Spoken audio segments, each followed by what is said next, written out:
You lock your doors, pull the blinds, and tell yourself that a house, your little patch of carpet and crooked mugs, is a safe place. We like to keep the lights low and the locks up because it feels like control. I used to believe that too. Then 3 separate nights shredded that illusion. These are the 3 most terrifying true horror stories I've lived through. No monsters, no ghosts. Just the way ordinary rooms and ordinary sounds turned into proof that someone else had been inside when they had no business being there. The first time it happened, I was still proud of myself for moving out. I thought moving out was going to be simple. Pay the rent, hang a few posters, make coffee, and avoid my family's chaos. Good intentions, bad timing. The apartment was small, the kind that makes you get used to the sound of your own plumbing.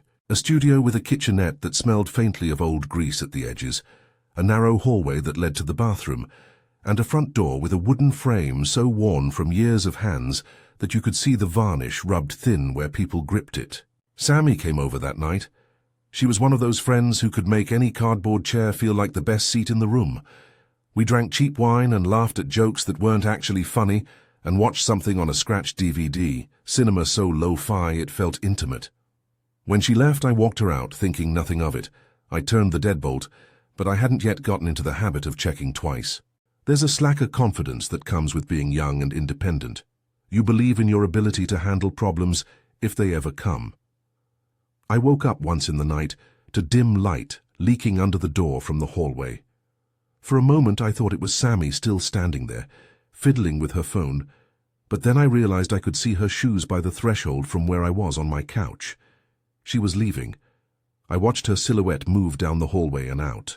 I went back to bed thinking it was a small, forgettable thing. A borrowed shoe in the doorway could explain it, and fell back asleep. Hours later, much later, the hallway light was off and the apartment was mostly dark. I woke again. There was a different kind of quiet, the kind that feels like something is listening instead of sleeping. My phone was a glowing bar of cold light on the coffee table. I shifted the screen to flashlight and pushed off the blanket. The beam cut a path through dust motes. The kitchen chewed at the edges with the refrigerator's quiet hum. I told myself it was nothing, some town noise or a neighbor's cat. Then the flashlight caught something on the doorframe. 2 pale shapes, splayed and pressed around the edges of the wood, like someone had been trying to pull themselves up. They were hands. Not prints. Hands. Fingers and palms flattened to the frame, the knuckles white from grip, skin so close to the varnish I could see the slight shine where the oil from someone's skin had met the wood. I didn't think. I screamed. Not a neat, practiced horror movie scream, but the raw animal sound that leaves you feeling ridiculous as soon as it's out. I dropped the phone and stumbled back, and in that brief fall of motion, the hands slid away from the frame and were gone, as if the people who'd pressed them there had melted into the shadows. I ran through the apartment, every room, under the kitchen table, behind the washing machine if I'd had one, flinging cabinets open like a lunatic. There was no one. The front door was locked. The back window was latched. I stood on the threshold and shook the knob until my hands hurt, but nothing. The apartment was empty of bodies and full of the echo of my own breathing. At dawn I took pictures with the trembling, unsteady hand of someone who thought they were losing their mind. The photos showed the marks, 2 hand-sized smudges on the doorframe where skin had left oil and shadow.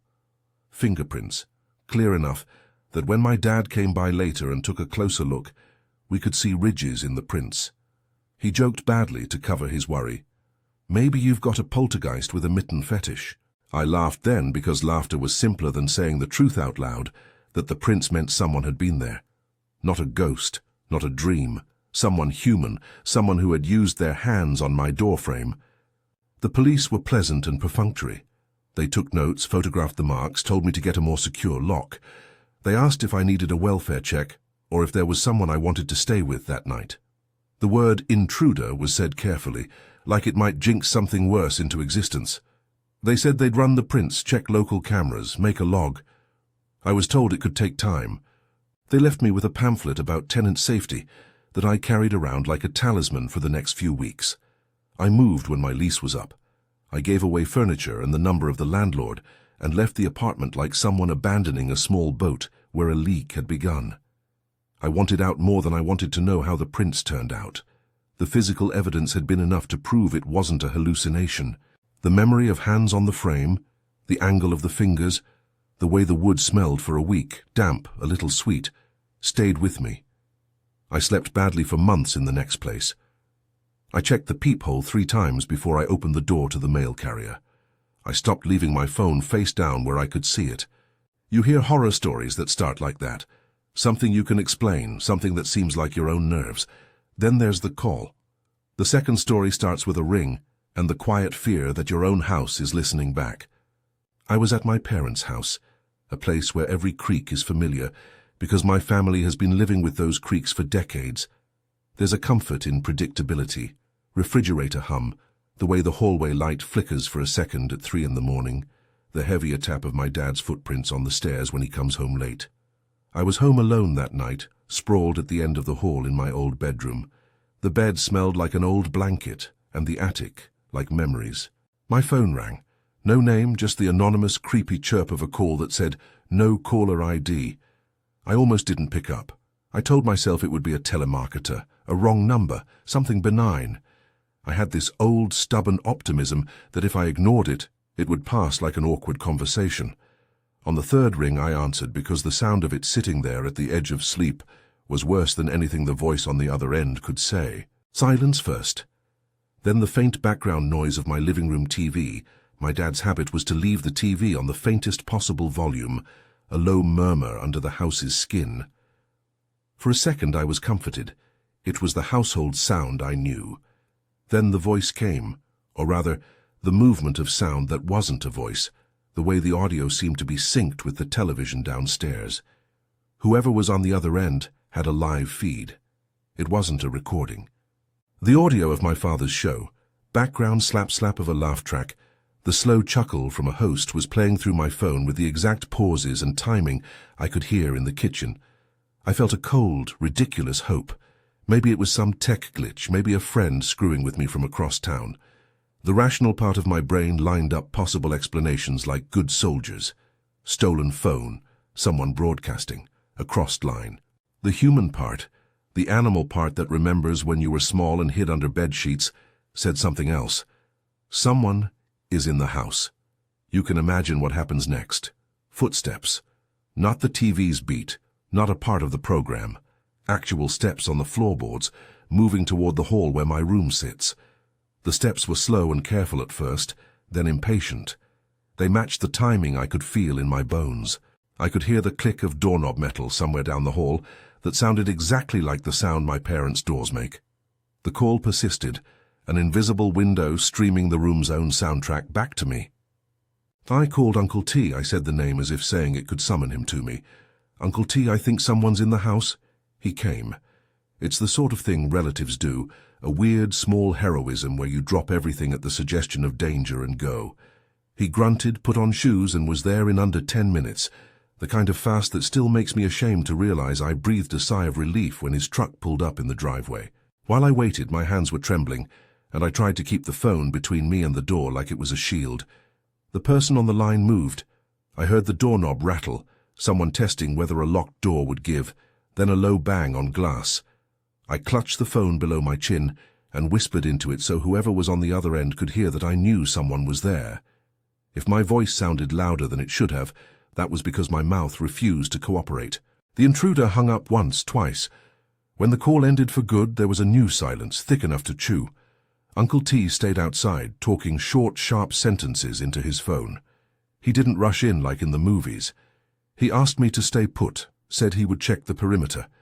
He is not a man to waste words, and at the time that terse calm kept me breathing.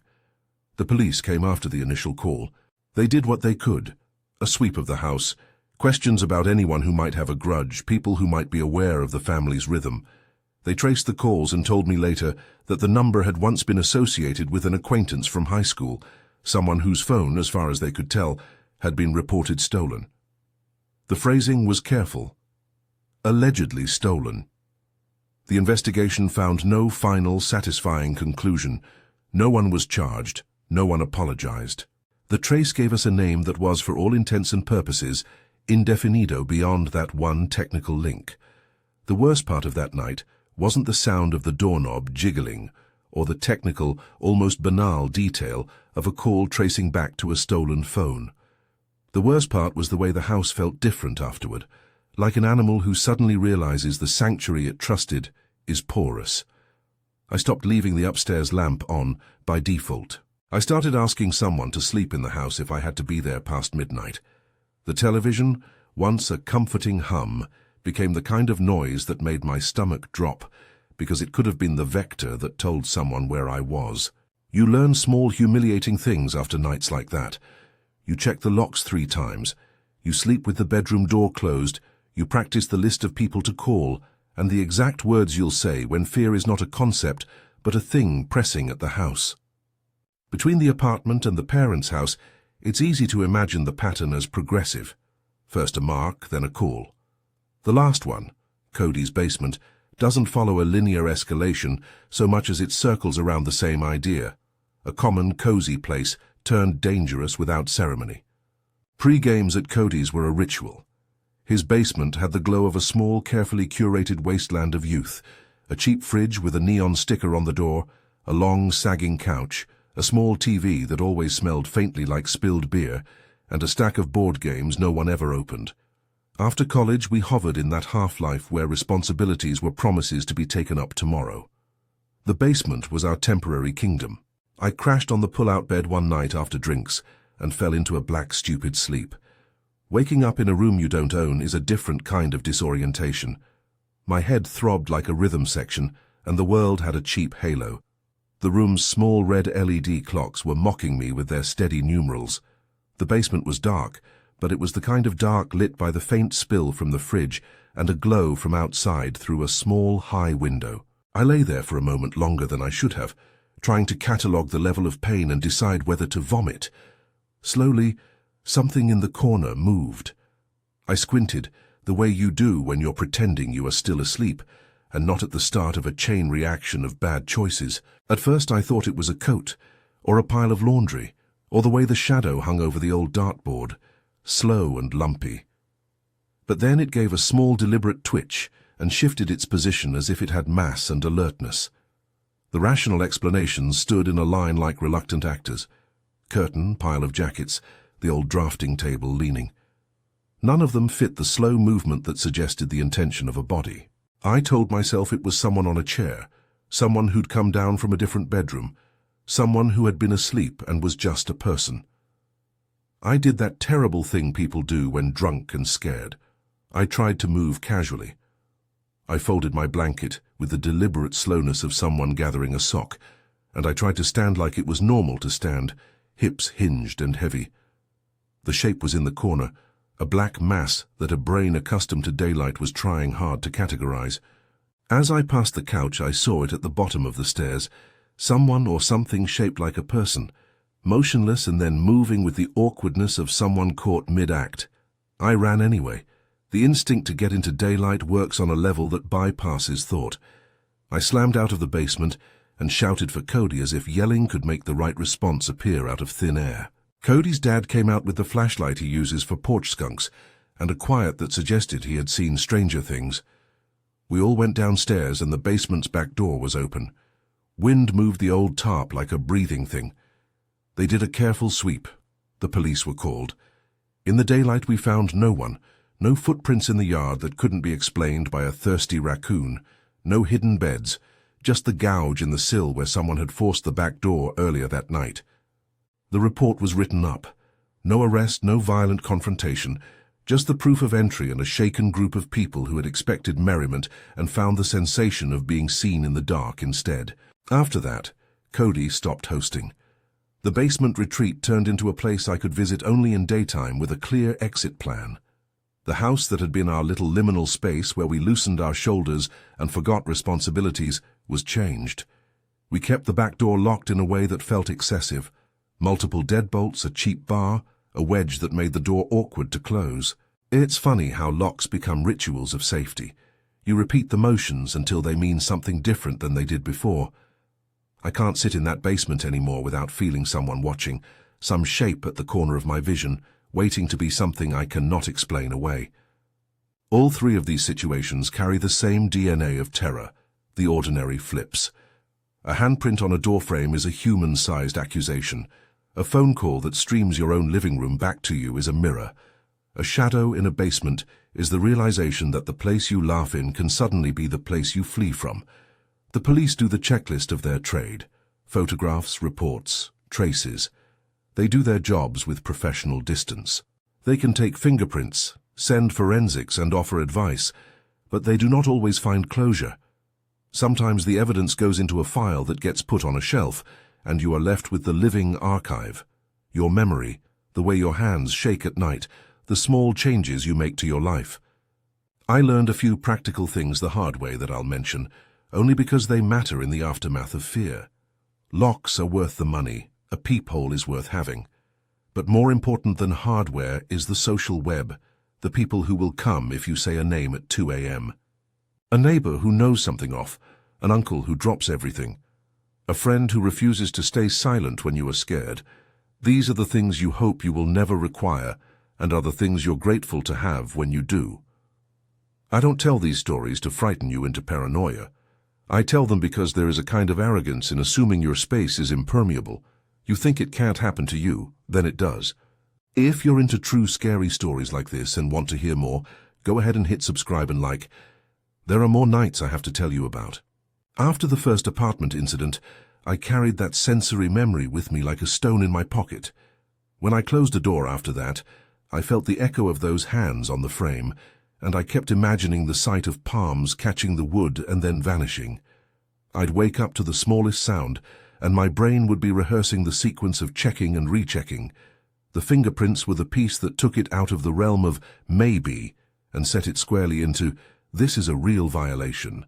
People ask what it feels like to realize someone has been in your home, and the short answer is small. You feel exposed in ways you didn't know homes could teach you. You start measuring how thin your walls are, how small the locks are, where someone could fit without you waking. After the no-caller ID calls at my parents' house, the fear was more procedural. There was an unnerving technology-forward quality to being spied on through an object like a phone. Phones tie into our lives, and few of us treat them, in the moment, like potential instruments of intake. Once it happens, the phone becomes less a comfort and more an implication. I found myself avoiding answering calls at odd hours and imagining the worst without any of it being particularly likely. It damaged the perkless, comfortable ordinary. Watching television in the living room felt like broadcasting an invitation. After Cody's basement, the feeling was collective. A house that was once our sanctuary of good times became a scene in which we had to decide whether to continue the rituals that made us friends. Sometimes the solution is exile. You stop going to places altogether. You change the map of your life to avoid the points that held danger. It's a small victory and a small loss bundled together. The police will come and do their routines. They will take the prints, they will suggest an alarm, and they will tell you to be safe. But sometimes the system doesn't catch up to the human need for answers. Who took those fingerprints? Indefinido. Who was on the line? Maybe a phone that had been stolen by someone else, maybe not. Indefinido. Who should be called accountable at the end of all that fear? The files sit under someone's desk, and the people who were terrorized recreate their lives with new rituals.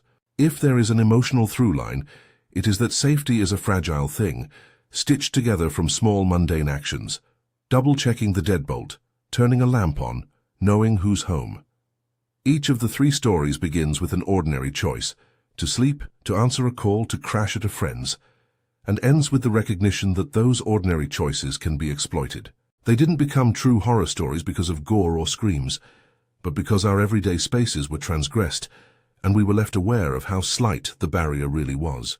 What I do now feels like a series of small corrections.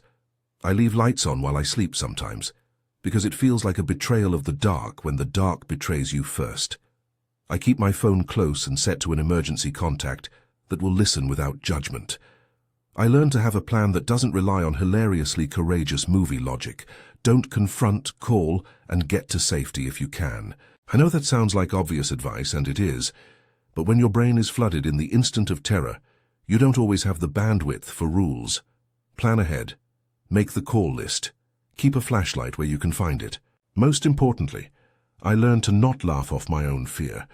People tell you to get over it, to stop being dramatic, or to just move on. Fear is not drama. It's a record of violated boundaries. It's a lesson learned the hard way, and it deserves acknowledgement rather than dismissal. There's a balance between living in fear and living with a cautious respect for your surroundings. None of the 3 nights I described ended with a neat resolution. No one got confessed to me over tea. The police did what they could. The evidence, for what it's worth, supported what my senses had already said. There had been someone in the places where they didn't belong. These stories stick with me. I tell them because they are true.